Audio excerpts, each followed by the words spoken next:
All right. Well, welcome to round 3 of the plagiarism controversy. And we are just doing this so that science can advance. There's a theory that makes accurate predictions and it should be brought into the mainstream or at least discussed, but it hasn't happened. In 30 years, it hasn't happened. So it's about time to shine some light on it so that science can advance and that the biblical theory people can learn about it, and it can explain 25 major features on Earth and in the solar system, make accurate predictions, and be validated by NASA discoveries. So that's what we're doing. We're trying to solidify the creation position, and this is a theory that'll do it. It's called the hydroplate theory, and again, we're going on. This is round 3 of the of the round 3 of the controversy. And let me share my screen with you so you can see where to get these documents if you want to read them for yourself. You go into hydroplate.org. Let's get rid of this. Let's get rid of it. Yeah, we're going to get there eventually.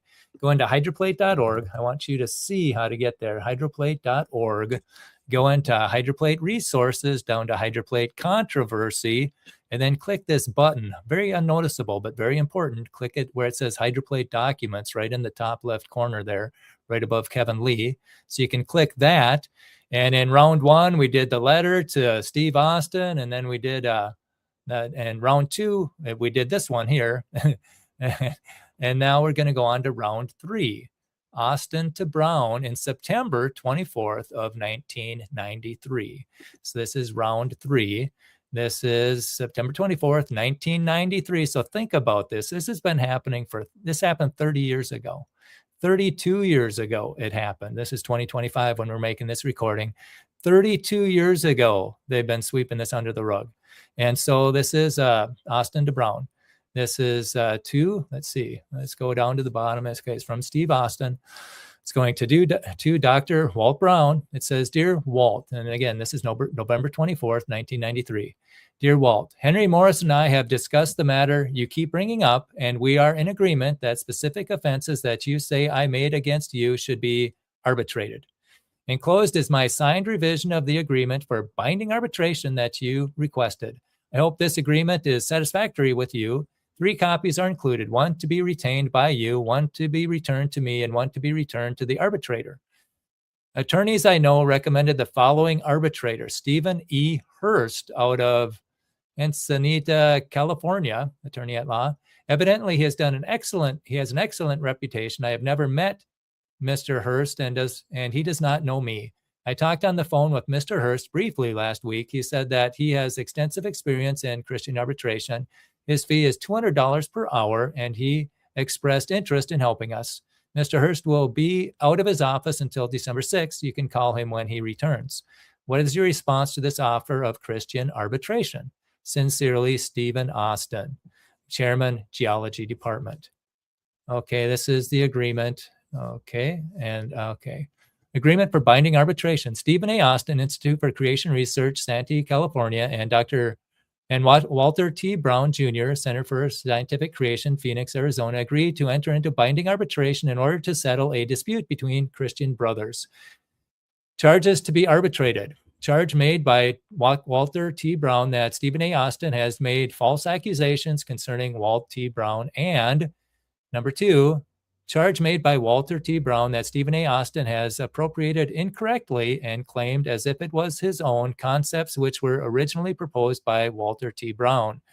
The above 2 charges are to be arbitrated by Mr. Stephen E. Hurst, attorney at law in Encinita, California. Mr. Hurst will receive not more than $200. Will receive not more than $2,000 for his services and expenses in arbitrating the dispute. I agree to binding arbitration, and I promise to abide by Mr. Stephen E. Hurst's requests, rulings, and remedies. Stephen A. Austin. Okay. And this must be the letter again. Okay. That's what we saw. And that's what we see again. Okay. All right. So there it is. They're going to go to binding arbitration, and we're going to click this one. This one is Morris to Brown. I think that's what we do. Is that the latest one? Yeah, we'll go back one. Okay, this one was Austin to Brown. Let's go to here. Brown to Cuppage. Wait, that's 394, March of 94. Austin to Brown. Okay, well, let's just check out this one. Oh, wait a minute. Let's go back.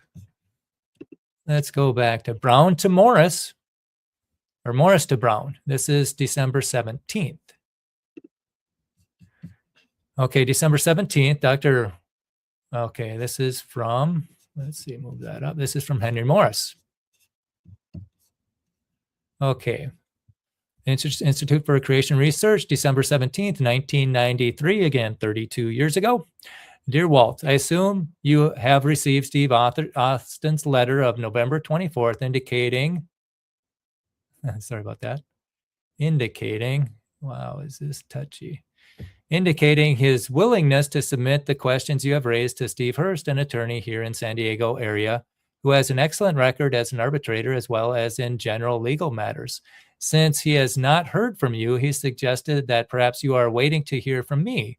I do know of his letter and approve of it and of this resolution of the controversy, even though I still think it would be far better for you to drop the entire matter. In any case, we look forward to hearing your decision. Yours in Christ, Henry M. Morris. Okay. And so let's close that one out. Go back. Okay, that was Brown to Morris. Morris to Brown, that was okay. And then this is going to be Brown to Morris on December 23rd of 1993. Okay, this is Thursday, December 23rd, 1993. Dr. Henry Morris and Steve Austin. Okay, this is to Henry Morris and Steve Austin, and this is from, it should be Walt Brown. Yeah, Walt Brown. Okay, here we go. So this is Walt's reply. Dear Steve and Henry, the good news is you are willing to submit our conflict to arbitration. The bad news is you are still avoiding fair Christian arbitration. Let me explain. Fair arbitration, it would obviously be unfair for me to pick the arbitrator. I could, with a few inquiries, choose an arbitrator I thought might be favorable to my point of view. Once you realized this, you would have a very uneasy feeling that possibly the decks were slightly stacked against you. It would insult your intelligence and sense of propriety by even suggesting that I pick the arbitrator. Why then do you think you should pick the arbitrator? I have already given you the choice of two fair ways to do this. You can submit the names of 3 possible arbitrators for my final selection, or I will submit 3 names to you. Both of you have ignored my suggestions. Here's a third simple, quick, and fair way to do it. Metropolitan Los Angeles is a large neutral area near both of us. Let's ask someone we know and respect in Greater Los Angeles to choose a local arbitrator. For example, David Coppage, Bolton Davis, David Heiser, Bob Coaf, John MacArthur, Dean Ortner, and George Vandeman. If you know others, add them to the list. Now you pick one, telephone or fax me his name, then I will immediately set up a conference call so we can make the first contact together and ask him to choose a local Christian arbitrator. If the neutral person declines for some reason, then I pick a name from the list, etc. Some of these men probably already know a good arbitrator. It would also be unfair for me to ask that the arbitration venue be Phoenix. That is why I wrote you on October 12th that I would search for Christian arbitrators in Los Angeles. You have asked that it be a suburb of San Diego, a small point, maybe, but having a neutral venue is easy and balanced. Your arbitration proposal does not say who pays the expenses involved. The fair way to handle it is for the party at fault to pay all expenses. Those expenses will include not only the arbitrator's fee, but also our respective travel, room and board expenses. My letter on October 12th explained this. Christian arbitration. Let's begin with the basis for the term and study Matthew 18, 15 to 17. And if your brother sins, go and reprove him in private. If he listens to you, you have won your brother. But if he does not listen to you, take one or two of you more with you, so that by the mouth of 2 or 3 witnesses, every fact may be confirmed. And if he refuses to listen to them, tell it to the church. And if he refuses to listen even to the church, let him be as a Gentile and a tax gatherer. And if your brother sins, the Greek reads, now if sins the brother of thee, our controversy began by my telling you, Steve, that you have made serious and damaging false statements. You told others I had taken your material when I maintain you plagiarized. Furthermore, it is a pattern of plagiarizing. You acknowledged most of it in our phone conversation on June 30th, 1993, but then tried to justify it. In biblical terms, the issues are false witness and stealing. Concerning false statements, how would most people react if several witnesses, especially friendly acquaintances, accused them of saying something damaging that they did not believe they said? They would quickly talk to the witnesses so they could reconstruct the event or jog each other's recollection. You have not done that with Jane and Doug Brock, Steve. That should have been a red light for you, Henry, to cause you to look into this matter rather than just believing what you wanted to believe. Concerning plagiarism, Henry, I know you don't condone it, but I know, and you both know, that you, Henry, have put pressure on Steve to publish more. You have complained about his lack of publishing to others outside ICR. For you, Henry, writing comes easily, but for most people, it does not. Consider how your pressure to publish might push someone to plagiarize. This may also explain the other example of past plagiarism within ICR that I showed you. But if he does not listen to you, Steve, you denied my charges, so I documented all of it in a 13-page report giving, among other things, witnesses, dates, and places. If we go to arbitration, I will probably go to the effort of presenting other witnesses. You again denied any wrongdoing.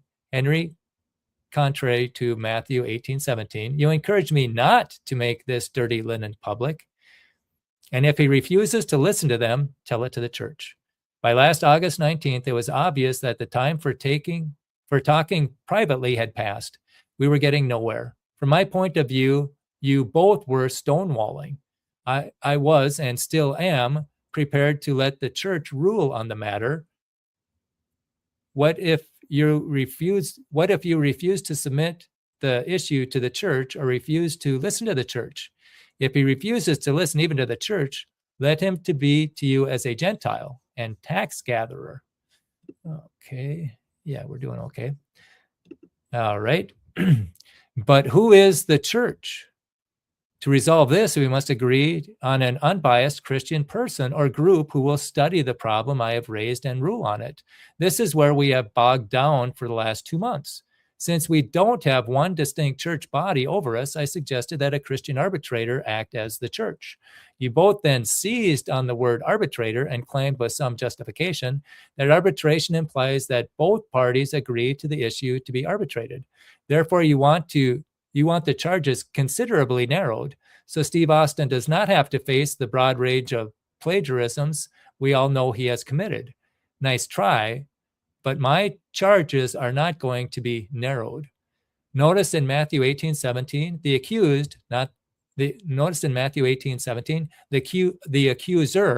not the accused, reports the allegation to the church. So please don't try to state the charges or narrow them to only what you have done to me.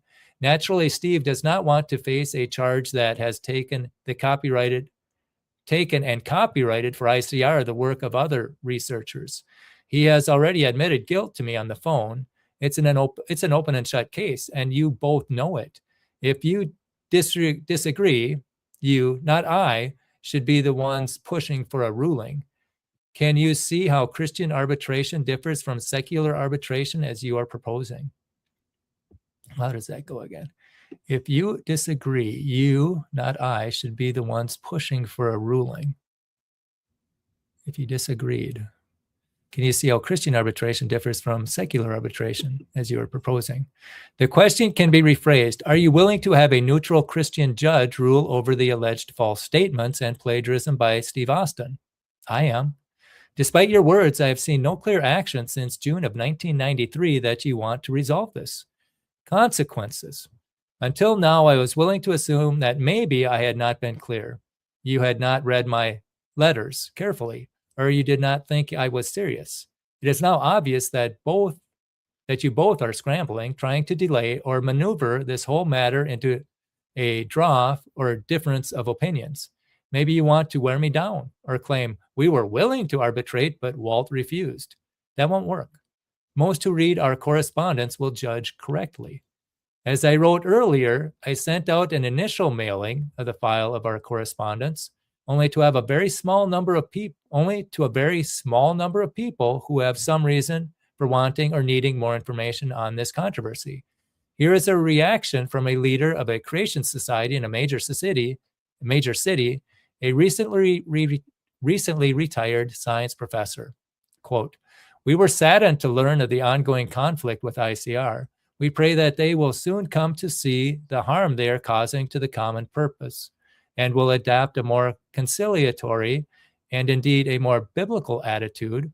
For what it is worth, our group is strongly supportive of your position." Unquote. A year or two ago, this group hosted a Back to Genesis seminar. I'm glad to say they were happy with it. I sincerely want ICR to be successful, but your unwillingness to admit and correct a pattern of serious mistakes is starting to harm ICR. I have had quite a few supportive phone calls and letters from neutral people who received the file. Here's another way the information spreads. At a monthly creation meeting in another major city, the visiting speaker had learned from you, Steve, about our conflict. He talked about it briefly to the audience. However, he did not have the whole story.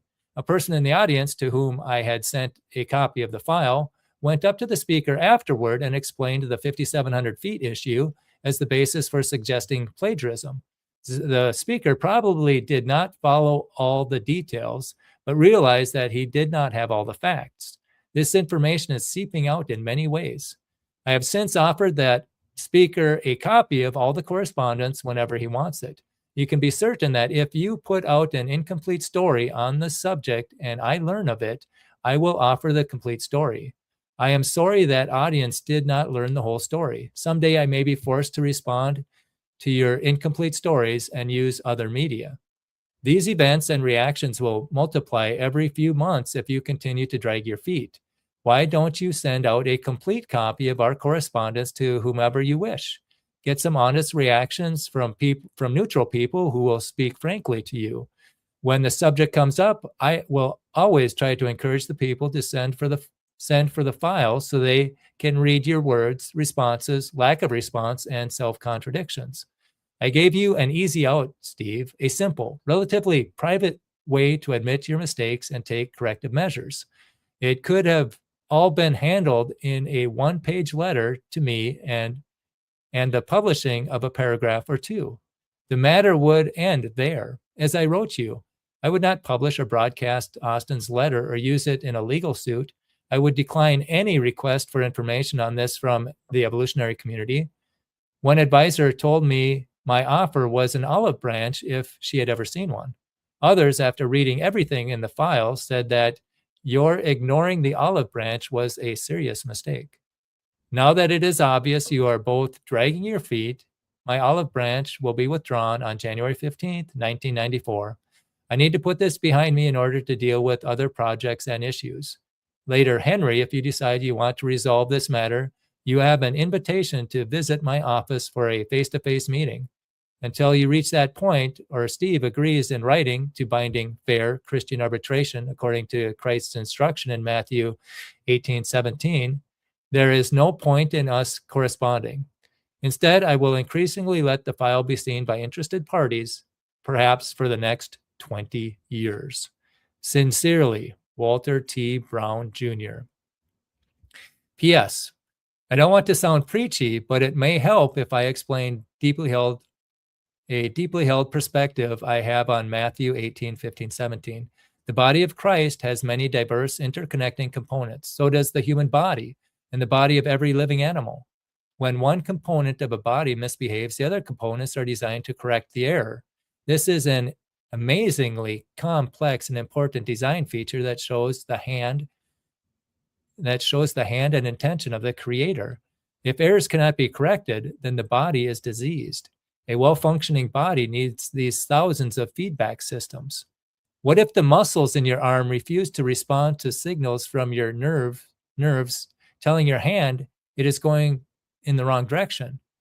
You would be spastic. Likewise, the body of Christ needs an act to correct signals from its components. What if your nerves refuse to send signals to your muscles? You would have leprosy. Some Christians are uncomfortable sending quiet, private, but clear corrective signals to brothers and sisters. They know it might become awkward or unpleasant, as our exchange unfortunately has, but that abdication of responsibility harms the body, gives it Christian leprosy. You, I, and many others are the components that have quiet functions to perform. Matthew 18 tells us how the feedback process must work if the body is to function properly. Do the nerves try to destroy the arm each time it gives a correction? Of course not.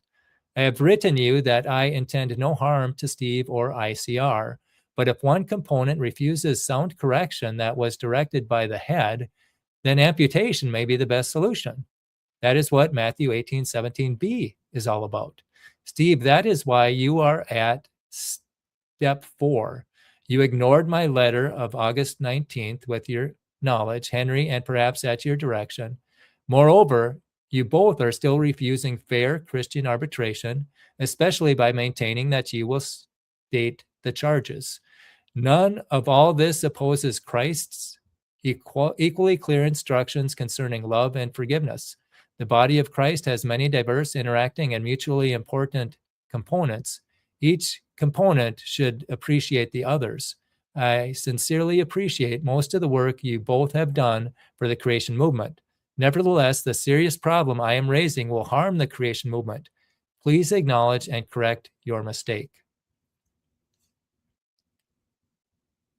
Okay, and this is the letter. Oh, they must have copy and pasted that. Okay, we don't have to read this, but this is where they got it. Consequences. Okay, this is the letter that was being quoted. Okay, and there's the PS. All right. So there we have it.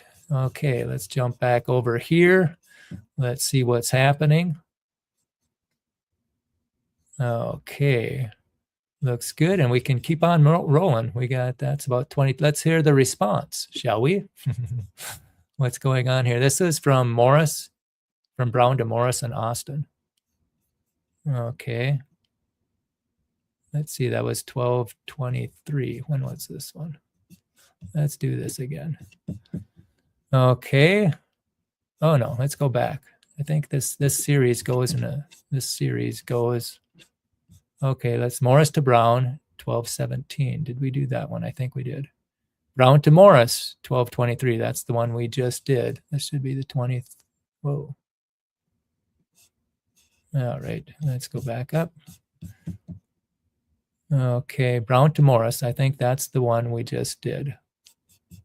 Let me see if you guys are seeing this. Yeah, you should be able to see that. 12:23, Henry Morris, Steve Austin. Yep, we just did that one. December 23rd, we did that one. Okay, now let's go on to December 30th, Morris to Brown. Okay, this is going to be from Henry Morris, President.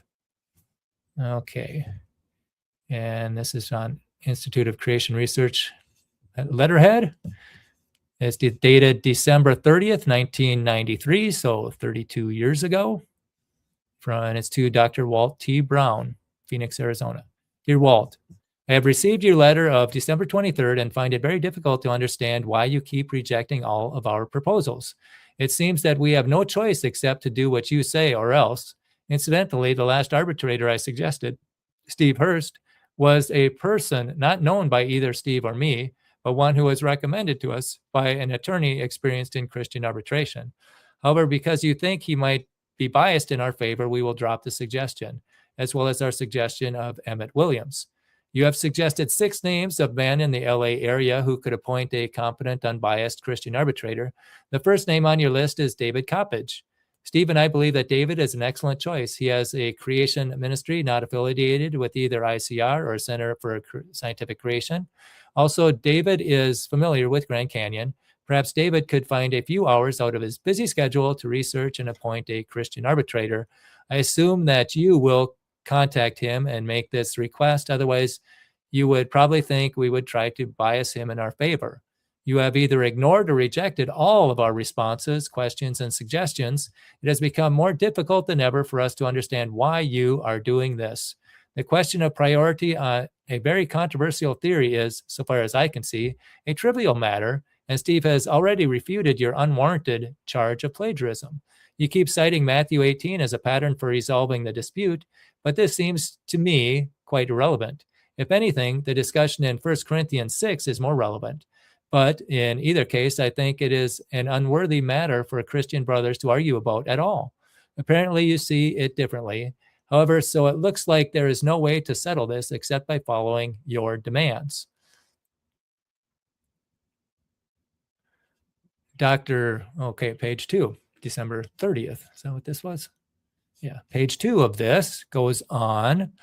In reference to Matthew 18:15, the Authorized Version and many others properly include the words against thee after if a brother trespass. Therefore, if you are abiding by the procedure of Matthew 18:15-17, you should include only the specific charges that you have against Steve Austin and nothing else. The assumption that against thee is in the original is strengthened by Peter's question, Matthew 18:21, and by Jesus' short statement in Luke 17:3 and 4. It appears to me, however, that you have abrogated the procedure of Matthew 18:15-17, and instead are asking for a type of settlement suggested in 1 Corinthians 6:5-8. You are asking to appoint a wise man among you who shall be able to judge between his brethren. This is acceptable to both Steve Austin and me, but again, notice the context. In 1 Corinthians 6:1 says, dare any of you having a matter against another go to law before the unjust. And in 1 Corinthians 6:7 says, why do you not rather allow yourselves to be defrauded? Clearly, this passage is talking about supposed sin of one Christian brother against another Christian brother. The general description of the charges you have against Steve Austin are contained in your correspondence. You are charging Steve Austin with making damning false statements to other people against you, and you are charging that he plagiarized your work. These are general charges, but you also need to bring the specific charges with details of time, places, and persons before a Christian arbitrator, and we would, of course, expect to see these explicitly listed in a short document, not a multi-page discussion, before submitting them to the arbitrator. If you are thinking that there are also other persons who may have been offended by Steve Austin's actions, these are not germane to this matter between you and Steve, so should not be included. If any such persons wish to bring their own complaints, they are free to do so apart from this particular contract. If you still choose to press this matter, let's get it settled before a Christian arbitrator as soon as possible. Enclosed is a revised contract for binding Christian arbitration, which has been signed by Steve Austin. Please sign and return one copy of the agreement to me and one copy, if David agrees, to David Coppage. There is no need to bicker any further about details. I trust you will either sign the contract or else please stop pressing the matter. We have many other things to do, and I am sure you do too. Sincerely, yours in Christ, Henry Morris, President. And here's the agreement for binding arbitration. Steve Austin, Institute of Creation Research, Santee, California, and Walter Brown, Jr. for Center for Science Creation, Phoenix, Arizona, agree to enter into binding arbitration in order to settle a dispute between Christian brothers. Charges to be arbitrated. Charge made by Walt Brown and that Steve Austin has made false accusations concerning Walt Brown. And number 2, charge that made by Walt Brown that Steve Austin has appropriated incorrectly and claimed as if his own concepts, which were originally proposed by Walter T. Brown. The above charges are to be arbitrated by a professional Christian arbitrator to be selected by David Coppage in Newhall, California. The Christian arbitrator selected by David Coppage will receive not more than $2,000 for his services and expenses in arbitrating the dispute. David Coppage will receive $50 for his services. Payments of services and expenses for arbitration will be assigned to either Steve A. Austin or Walter T. Brown by the arbitrator. Signature of this contract causes any earlier agreement for binding arbitration between Walt Brown and Steve Austin to become void. I agree to binding arbitration, and I promise to abide by the arbitrator's requests, ruling, and remedies. Signed by Stephen Austin, December 30th. Okay. Let's see what we got here. Brown to Morris. Oh, we read that one already. And I think we read this one too.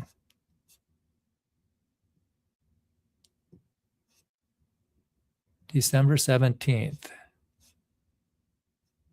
Okay, let's get out of this. Okay, now this is going to be Brown to Morris, I believe. Morris to Brown. Did we just do that one? I think so. Yeah, we did this one. Okay. So we're going to go Brown to Morris. This is going to be January 14th. Friday, January 14th. This is the letter. Here's the letter. Let's look at the letter itself. That's a lot better than copy and pasting. Okay. Here's the actual letter. Center for Scientific Creation. Walter Brown, Jr., PhD, Director. This is Dr. Henry Morris, El Cajon, California. Dear Henry, I am surprised at your misreading of Scripture. You wrote, oh boy, sorry about that. Let's see if we can get it to go slowly. I'm surprised at your misreading of Scripture. You wrote that Matthew 18 is quite irrelevant, but 1 Corinthians is more relevant. In 1 Corinthians 6, 1-11, discourages lawsuits among Christians. I have neither brought nor threatened a lawsuit. Yes, lawsuit seeks remedy for crimes against the plaintiff only.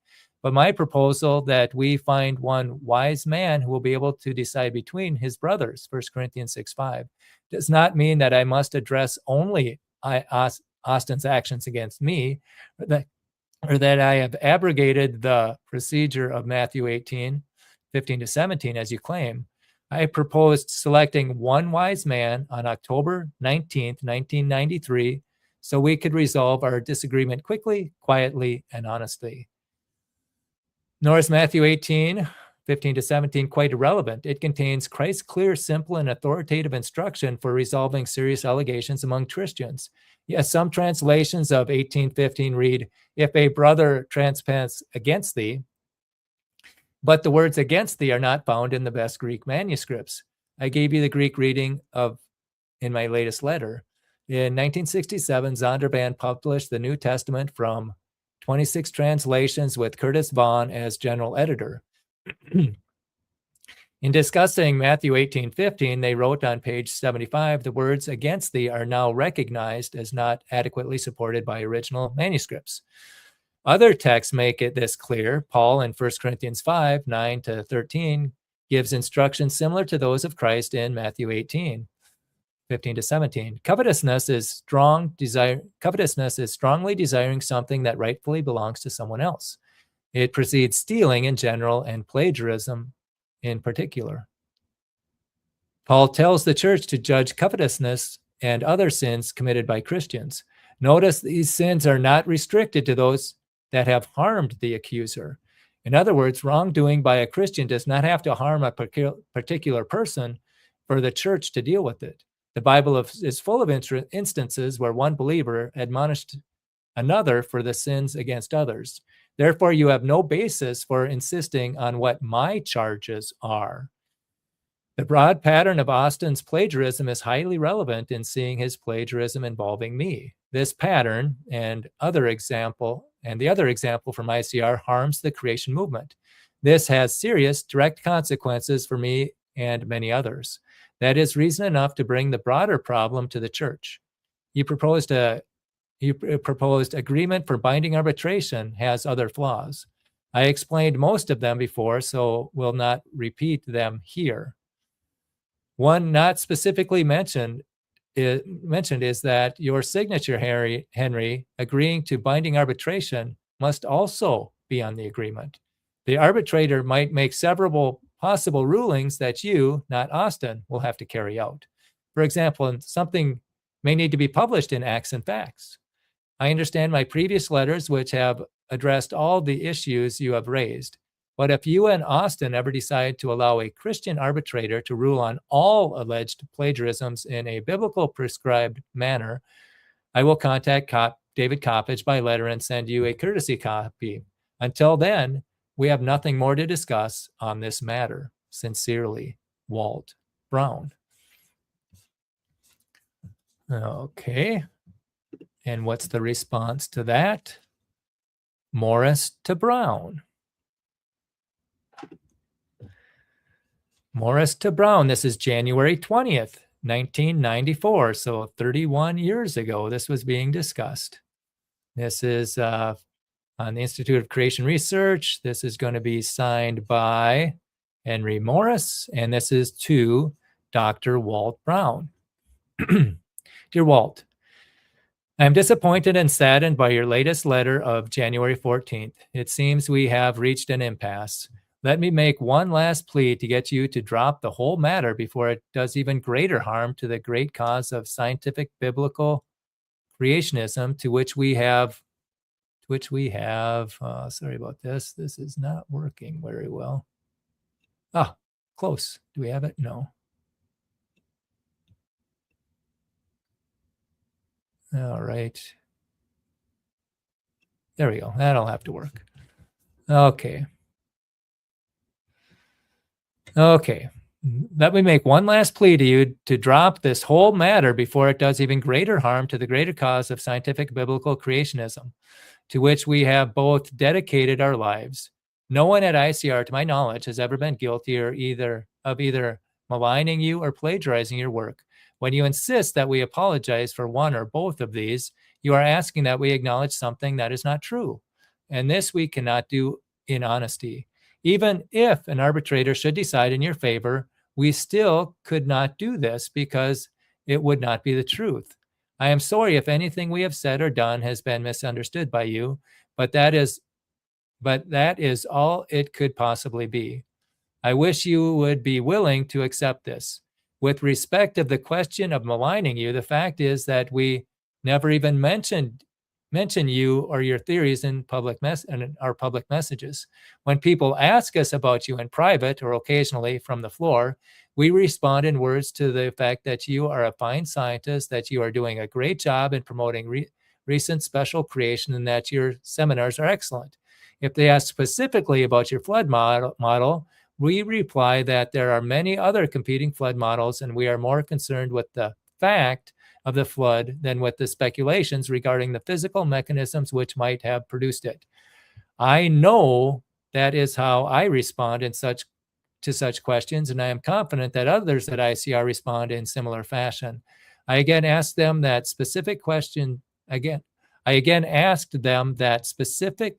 yesterday at our staff meeting, and all of our scientists again assured me that this is all they do. I believe I should take their word for this as honest and dedicated Christian men, unless you can provide us more than vague generalizations and secondhand stories to the contrary.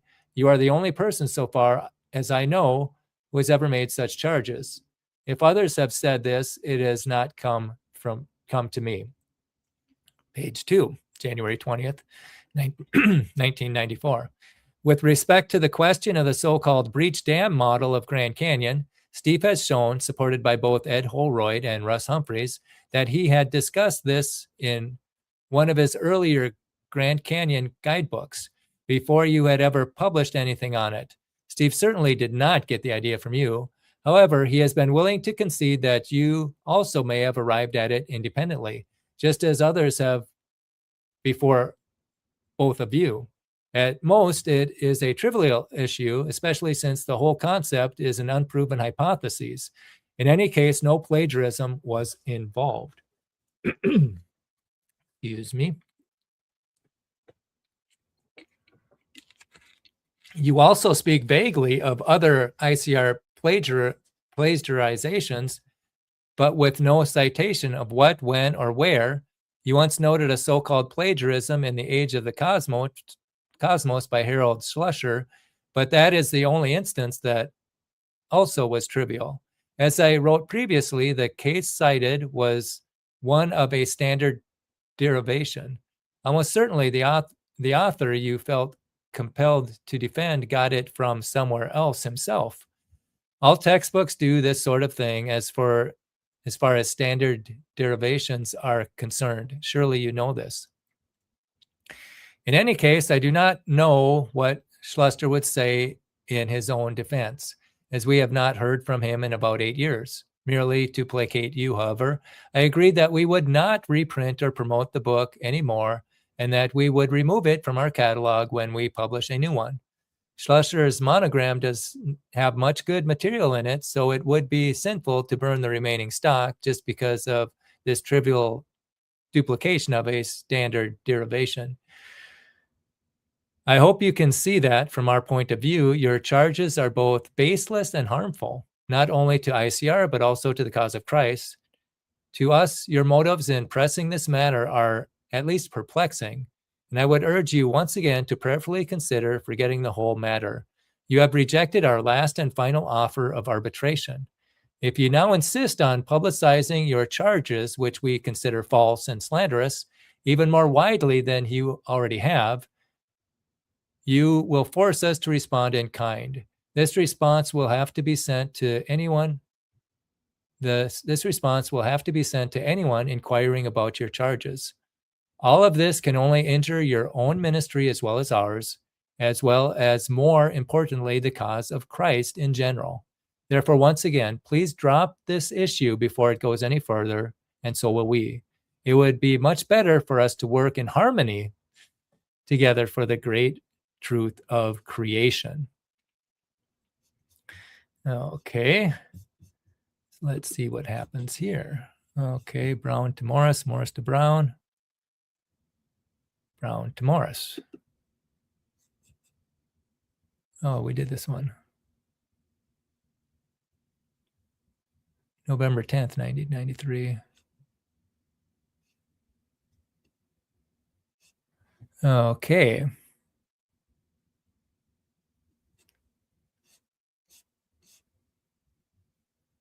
This was November 10th.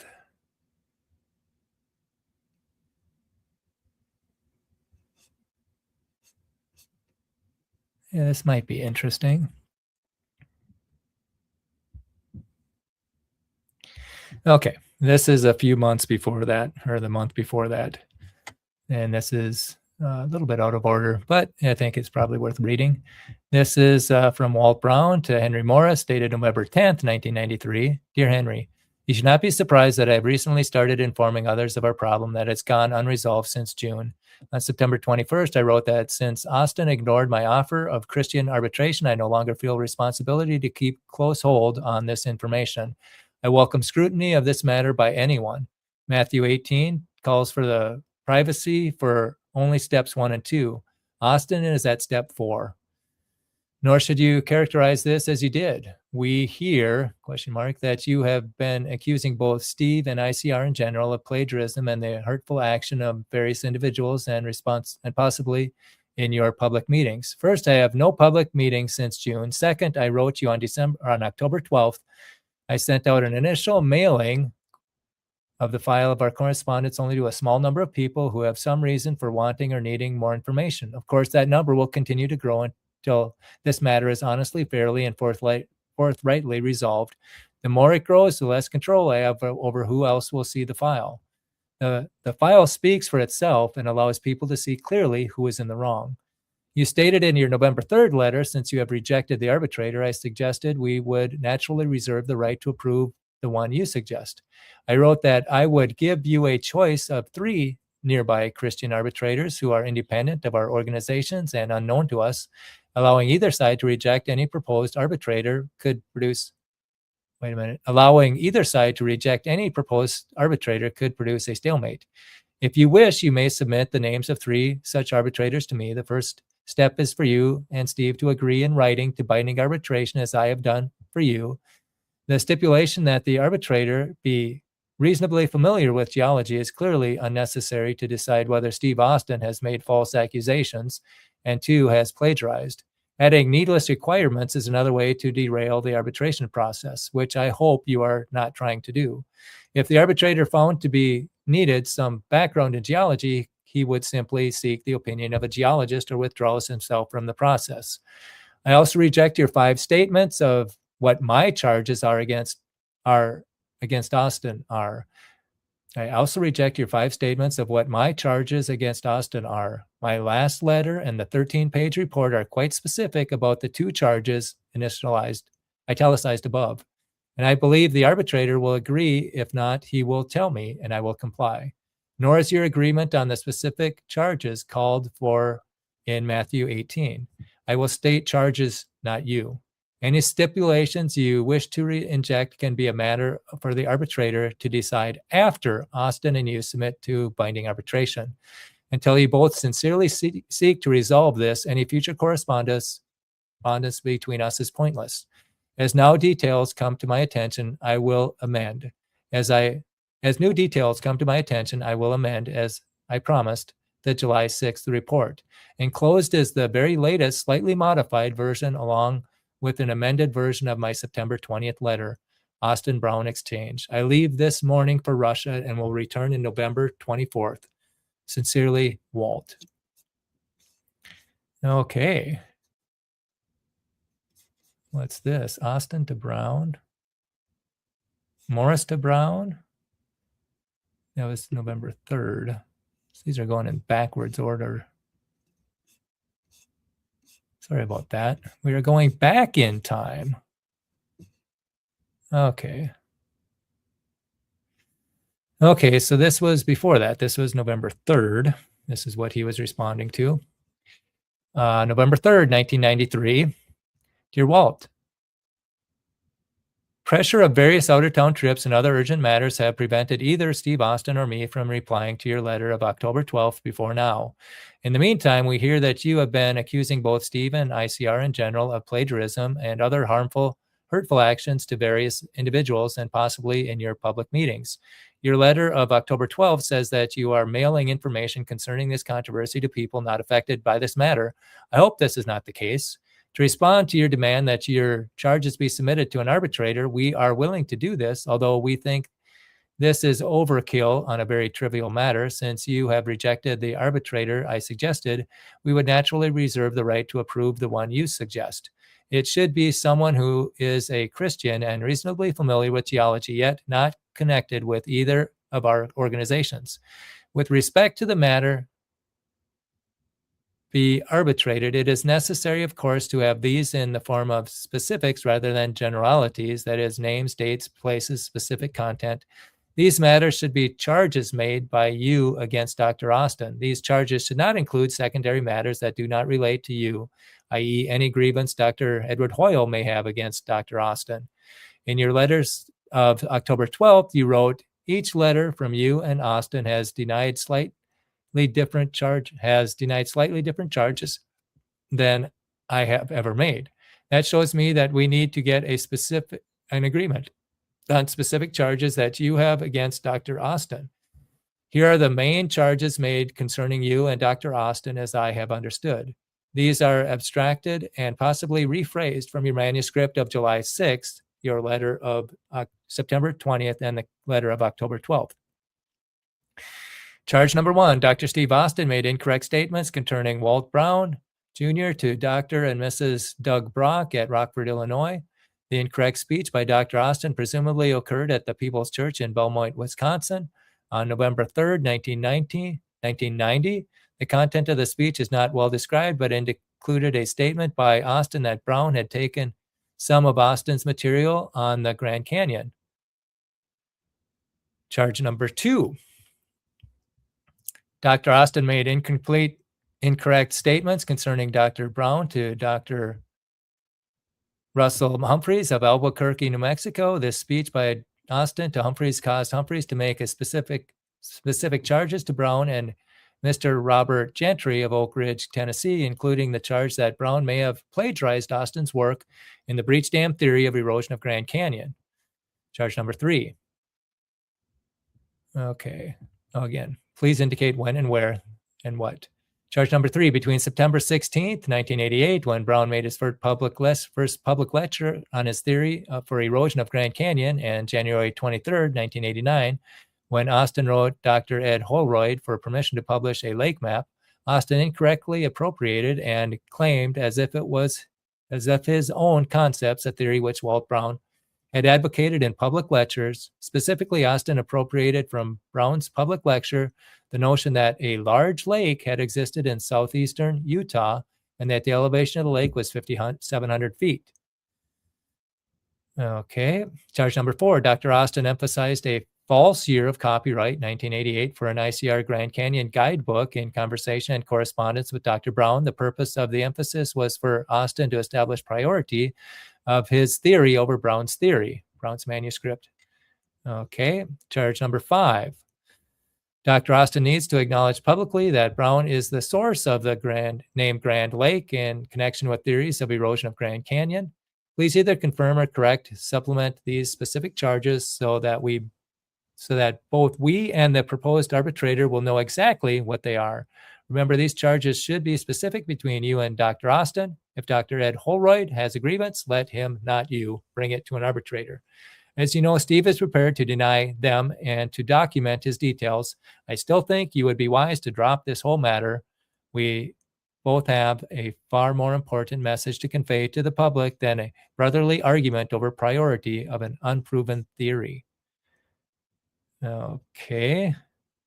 And that was November 3rd. So what's this link down here? Brown to Morris. October 12th. Okay, so we're going back in time.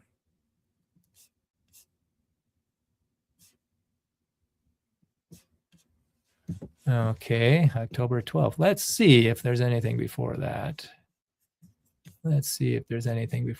Brown. That was October 12th. Morris to Brown. Rather, October 5th. Oh, we're going back in time. Let's read these in chronicle order starting now. Did we do this one? Okay.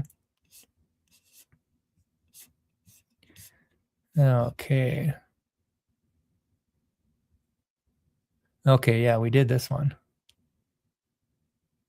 Make sure we did this. And Brown's attempt to cover his plagiarism. Yeah, we did this one. This is how we started it. This is at the beginning of the talk. What's this one? Brown 10.5. Morris to Brown. October 5th.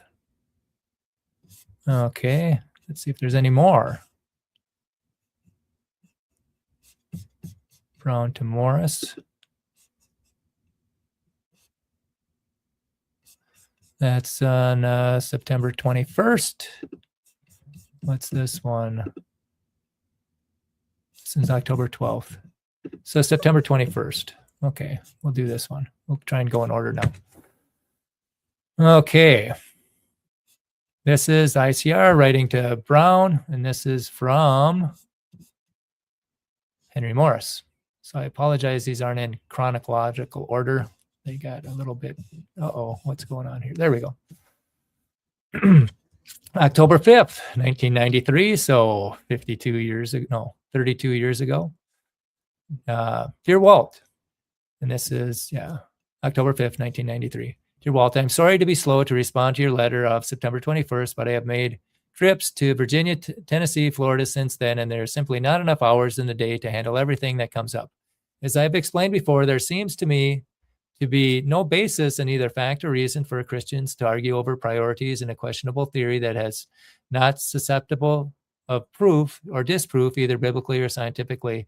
It would be to your best interest as well as ours simply to drop the issue and let us both get on to our more important activities. If you insist, however, on carrying out some kind of arbitration, I would suggest asking Emmett Williams to serve as umpire. He is familiar with the various theories of Grand Canyon formation, yet is not concerned with either of our organizations, so presumably could make a knowledgeable but unbiased judgment about it. We would each have to bear half the expenses involved. If this does not suit you, I think any further discussion is pointless. Steve has categorically denied your charge that he has either plagiarized your work or accused you of plagiarizing his, and I believe him. All of us also categorically deny that we have ever spoken against you in public. Page 2. The only time any of us mention you, to the best of my knowledge, is to respond to audience questions about your flood model.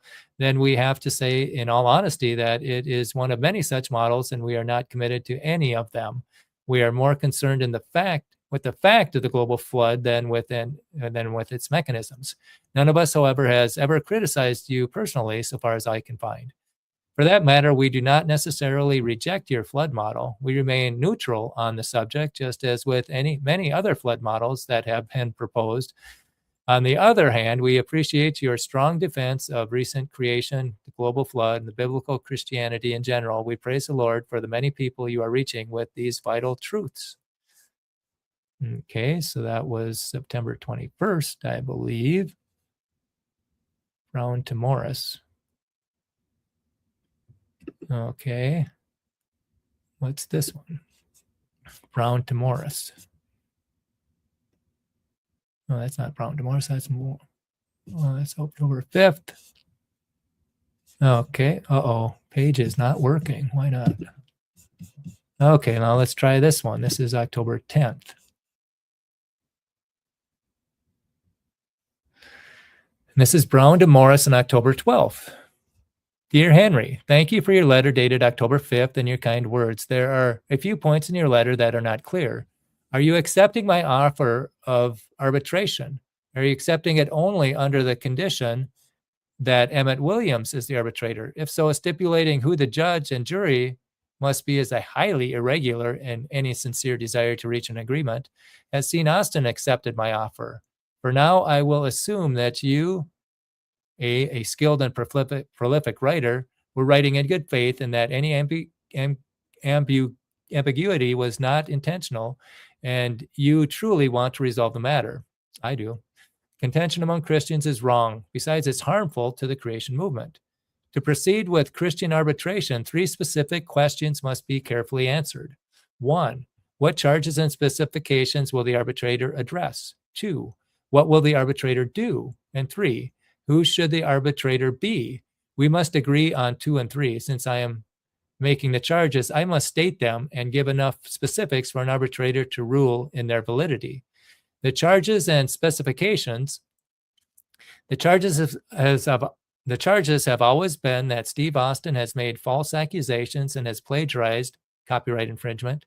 More specifically, he told others that I took material of his on the Grand Canyon, when in fact he took the copyrighted material of Ed Holroyd, and other researchers. Again, I must emphasize that for several years I chose to overlook all of this to avoid a divisive priority fight. It was only when Bob Gentry relayed similar false accusations to me that I had to set the record straight. As painful and time-consuming as that would be, Bob's project, which involved me, my credibility, and considerable time and money on his part, would be tarnished if the accusations were correct. Each letter from you and Austin have denied slightly different charges than I have ever made. For example, in your last letter, you said, all of us categorically deny that we have ever spoken against you in public. You both may have tried consciously or unconsciously to recast the issue into one that makes you feel better or is easier to defend. For now, I will assume that your words were simply imprecise, or you did not read carefully what I was saying. Obviously, the accused never dictates the charges and specifications. It is also important that we not get sidetracked on irrelevant issues. The validity of the Grand Canyon explanation of the hydroplate theory is not at issue, as you keep saying. I am not concerned with your opinions on either. Assume, if you wish, that both are wrong. What will the arbitrator do? I propose that the arbitrator decide which charges and specifications, if any, are correct. Then he should decide what corrective action should be taken. Finally, the arbitrator would send a short statement of his findings to you, Austin, and me. Of course, the three of us must agree in writing to binding arbitration. You propose that we would each have to bear half the expenses involved. I disagree. If I concocted this whole issue and Austin did nothing wrong, as he apparently is telling you, why should he bear any expenses? I should bear them all. On the other hand, if it is ruled that Austin has both falsely accused and plagiarized, then why should I pay for his wrongful actions? If he is guilty of only one charge, then splitting the cost might be a fair compromise. Notice that if Austin is guilty of only one specification under a charge, then he is guilty of that charge. For example, if he only took and copyrighted material without permission from another researcher, but not Holroyd or me, then he has plagiarized. Finally, neither ICR nor CSC should bear any expenses. Austin and or I should bear the expenses, not our respective ministries.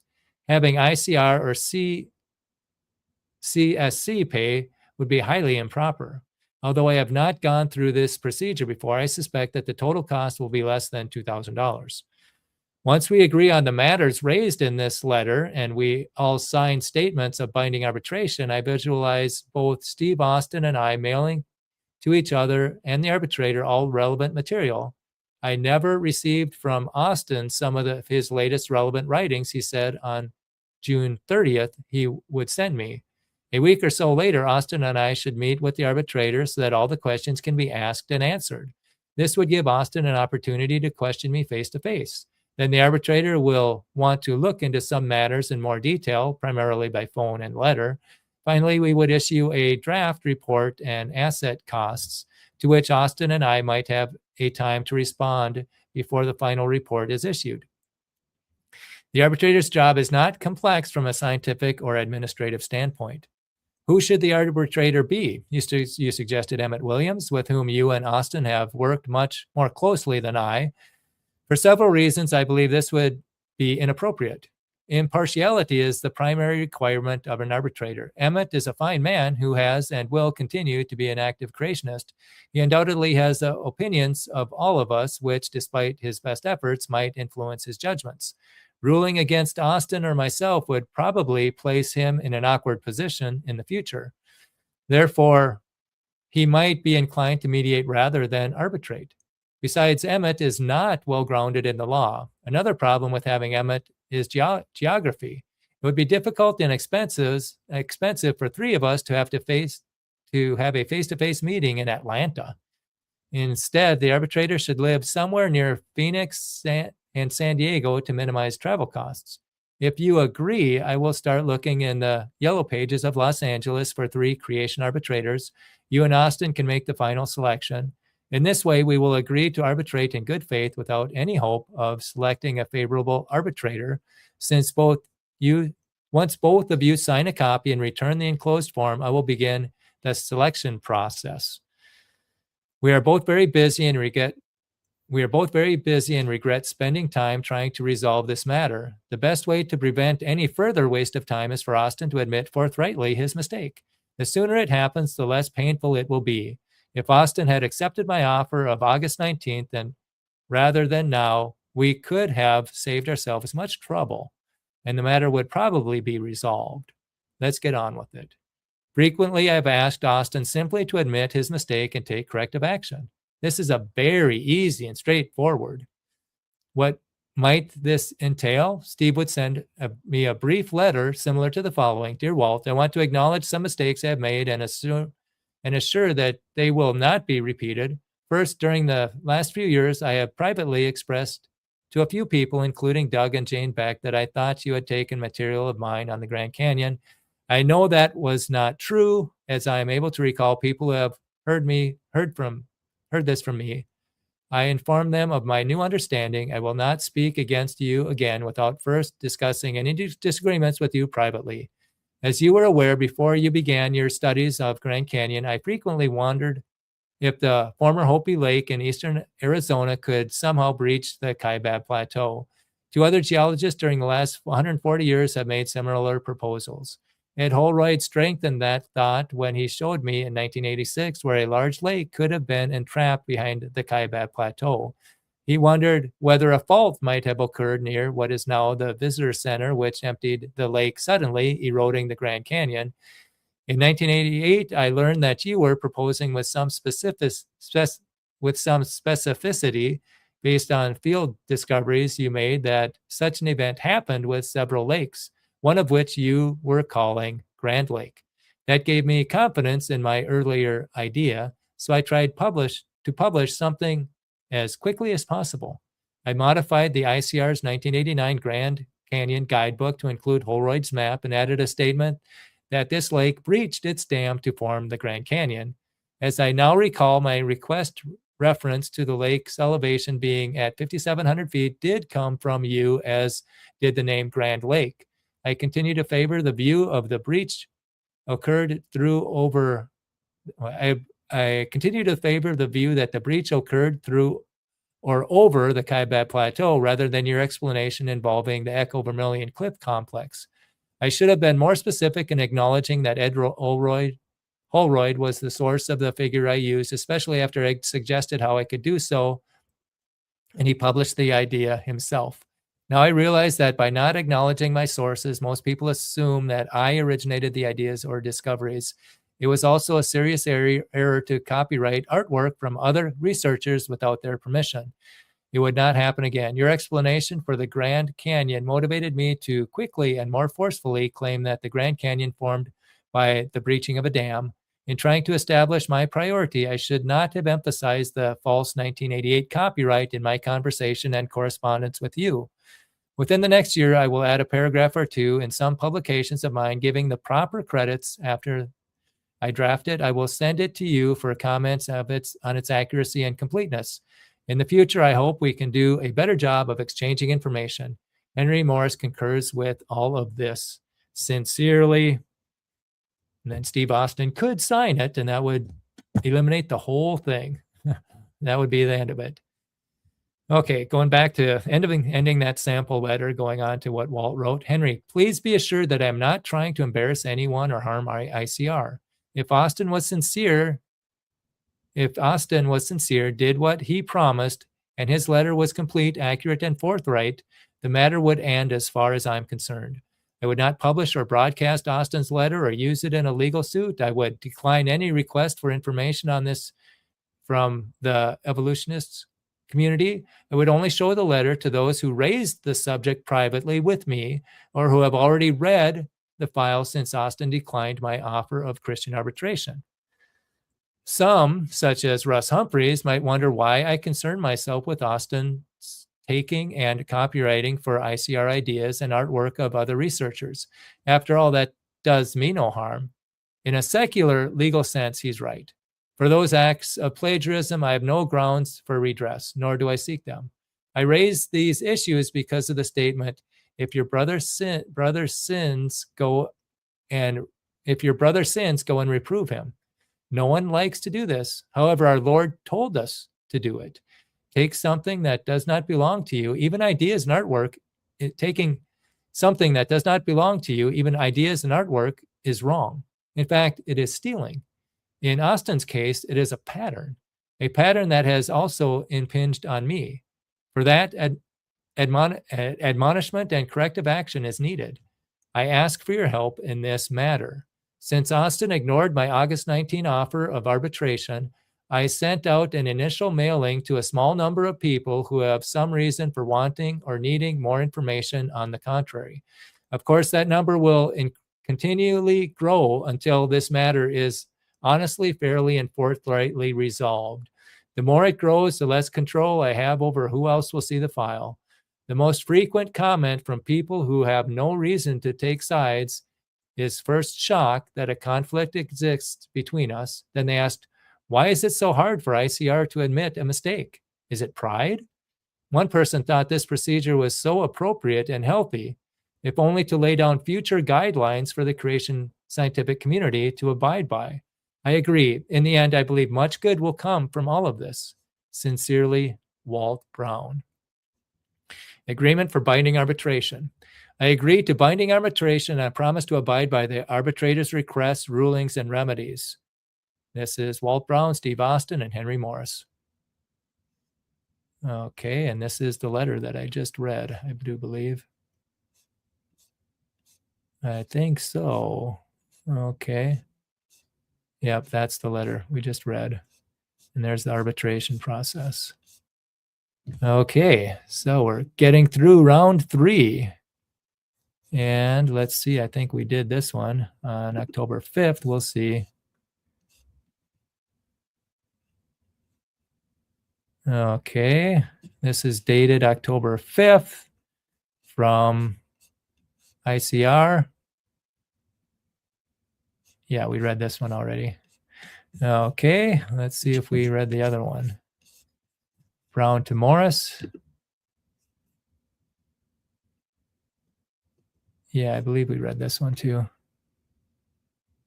Yep, I think we read them. Okay, so I think that's the end of what, round 2. Yeah, the plot thickens. Okay, so let's jump out of here. We'll remove that and just close here. So you might be wondering, why are we going through this stuff? It's 32 years old. Well, the hydroplate theory is still being kicked to the curb 32 years later, and it's made accurate predictions, including what's in a comet, what's in an asteroid, and yet creationists and evolutionists are not watching it, are not even are not talking about it.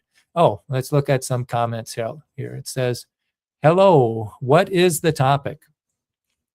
Well, this is the topic of this mainly is it has to do with the Walt Brown controversy, and Walt Brown came up with a theory called the hydroplate theory, which logically explains 25 major features such as the mid-oceanic ridge, plateaus, why the near side of the moon is pounded and not the far side, and it explains so many things on Earth and in the solar system, and yet it's being kicked to the curb. And it makes astoundingly accurate predictions like what's in a comet and what's in an asteroid. And again, it's being validated by NASA scientists. So this is a powerful creation weapon to help people put their faith in the Bible. And yet it's being kicked to the curb by evolutionists and creationists alike.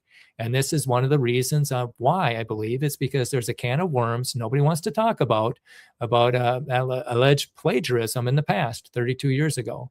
And it's going to be going, and we've done round 1 where Walt Brown tried to do this privately. It was rejected. And then we did round 2, and they're now setting up for arbitration. And so that's going to be round 3. We're going to read the arbitration, how that happened. And again, we're not trying to tar and feather anybody. We're not trying to throw mud on anybody or any organization. We just want the truth to get out there and for science to advance. And right now, science is in the dark ages as far as the flood models go. In dark ages is when it's when only one view. You got a sacred cow and you can't even question it. That's a problem. That's the dark ages. You have this idea and it's taught as dogma. And evolutionists and blind chancers do that with the Big Bang and evolution. And there's just one way to look at it. And as creationists, we should have a higher standard than that. If there's 2 theories, let's present both of them and let people think. Because if only one theory is presented, like the blind chancers do, people just memorize. And again, we should say, be an example for the blind chancers and the secularists. There's 2 theories. Here they are. You can compare and contrast them and come to your own conclusion. But it's sad that people are coerced into silence because they don't want to kick the sacred cow because it could impact them financially. And that's another domino that has to fall. People have to have the ability to think. And it's going to be, which creation organization is going to let this into their museums first? Whoever does that will have a huge feather in the hat, according, in the future generations. And I think that their donations will go up because creationists should want to educate, not indoctrinate. And when flood models, especially a secular flood model, it just sped up. Plate tectonics, you got the plates moving slowly. Catastrophic plate tectonics is just a secular model with the plates moving quickly. And there's another model, a biblical model called the hydroplate theory. And I suggest and I challenge the big main creation organizations, who's going to put it in your museum first? Who's going to allow people to think first? The hydroplates already made it. You're going for second place there. That's in Broken Bow, Nebraska at the Boneyard Creation Museum. They got the hydroplate theory presented there. What I'd like to see is both theories. This is plate tectonics. This is hydroplate. These are their predictions. If you don't make predictions, you're doing weak science. And these are the accurate predictions. And this is the biblical support. And let people look at them and then just go wherever the science leads. That's why we're doing this. 32 years, this thing's been kicked to the curb and nothing's happened. The hydroplate theory is still the redheaded stepchild that nobody wants to talk about. They still are saying terrible things about Walt Brown. And so we are just letting people get all the information where Walt tried to do it privately. They went to binding arbitration. He gave them evidence, and the mediator ruled in the favor of Walt Brown, and those agreements were broken. And so now it's time to bring it to the church. And you can look at all the information and come to an informed conclusion yourself. And then hopefully the science will advance. So I'm just encouraging the scientific creation leaders, creationists to start, when you go to creation museums, ask about the hydroplate. When you hear creation speakers, ask about them and ask them, why is a theory that's making accurate predictions not being discussed? That's pretty odd, I would say. So anyhow, those are some things that we can do. This has to be a grassroots movement. Clearly, the leaders on top aren't going to bring it into the mainstream. I think there's a couple that want to, but I think there's some resistance inside their organizations that's keeping it from happening. So it's going to have to be a grassroots organization, people asking questions about the hydroplate, and just let's discuss the strengths and weaknesses of each theories, and let's present their predictions. And if they don't make predictions, that's weak science. And so thank you for being here this whole time. And we're going to go on. Let's see, we're at round 2. Round 3 is going to be mediation. Oh, and I'll share you this. If you want to hear this being discussed, you can go into hydroplate. You're going to, let's see, we're sharing. We're going to go into YouTube. Let's go into the week of celebration. And all you have to do is type in blackballed. And you can listen to Pastor Lee. He was.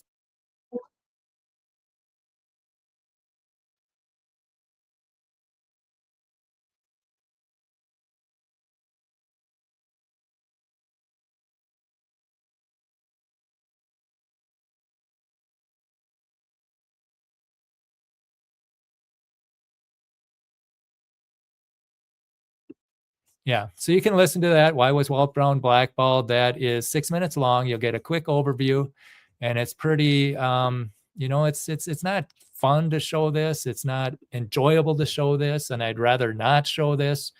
But this is where we are. This is where we are. This is apparently is what needs to happen so that science can advance and the truth can prevail. And we're doing it now so people can make the appropriate adjustments. We don't want this to be drug out. We want this to be, it's okay. There were some things that happened in the past. If a man makes a mistake and doesn't correct it, he makes another mistake. So, and if an organization makes a mistake and doesn't correct it, they make another mistake.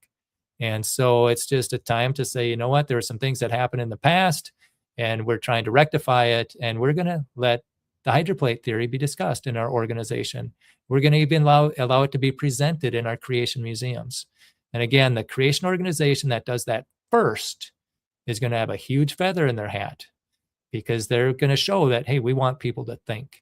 And they're going to set an example for the secular community of not just showing what they want people to memorize, not just presenting one perspective as dogma.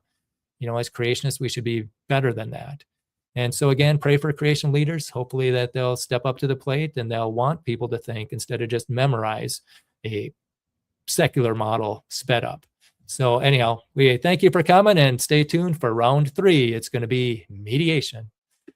Have a blessed evening.